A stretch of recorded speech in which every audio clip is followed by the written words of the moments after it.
नमस्कार मु गगन कुमार आपन को स्वागत करुछि जनता एक्सप्रेस रु।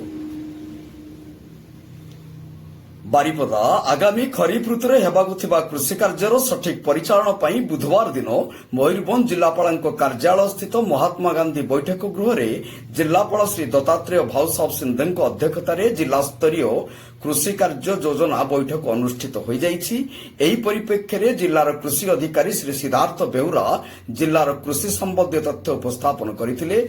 सूचना अनुसार जिलार 3950 ग्राम मध्यरु समुदाय चाष होइथिबा क्षेत्र 4,12,280 हेक्टर होइथिबा बेले सेथि मध्यरु 24,4245 हेक्टर संपूर्ण जलसेचित अंचल बोली कुआଯାଇଥିଲା, ଯେଉଁଥିରେ ହାରାହାରି 78% ପ୍ରାନ୍ତ କୃଷକ, 16% କ୍ଷୁଦ୍ର ଚାଷୀ ଓ 4% ମାଧ୍ୟମ ଚାଷୀ ପରିବାର ଲାଭବାନ ହେଉଛନ୍ତି।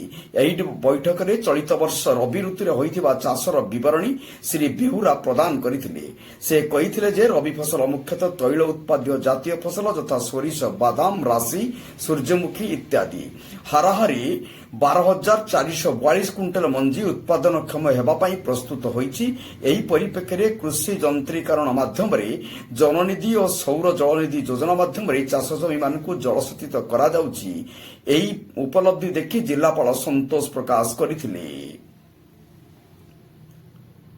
ठीक सेहीपरि भाव में सांताल हुल महापालन सेंगेल प्रस्तुति बैठक गुरुवार दिन आदिवासी सेंगेल अभियान बारिपदा जोनाल कमिटर सेंगेल सभापति सह ओडिशा प्रदेश सेंगेल पारगान श्री नारायण मुर्मू नेतृत्व में बारिपदा स्थित छौपड़िया ठारे आदिवासी समाज को विकास निमंते एक प्रस्तुति बैठक अनुष्ठित हो जाइछि एवं एठारे 30 जून 2024 को सांताल हुल महा बा सांताली क्रांति दिवस पालन करने ओडिशा प्रदेश रे सिंगेल अभियान संगठन सक्रिय थिबा 9 गोटी जिलार समस्त ब्लॉक रे पालन कराजिबो बोली आलोचना करा जाइथिला।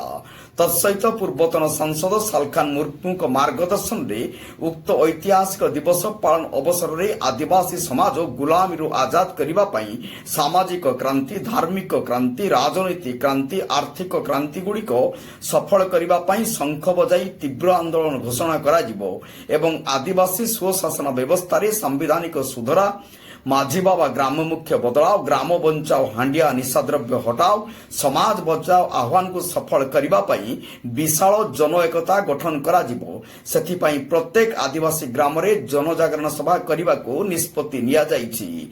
बारिपदारु गौर दास गिरी को रिपोर्ट, जनता एक्सप्रेस। नमस्कार।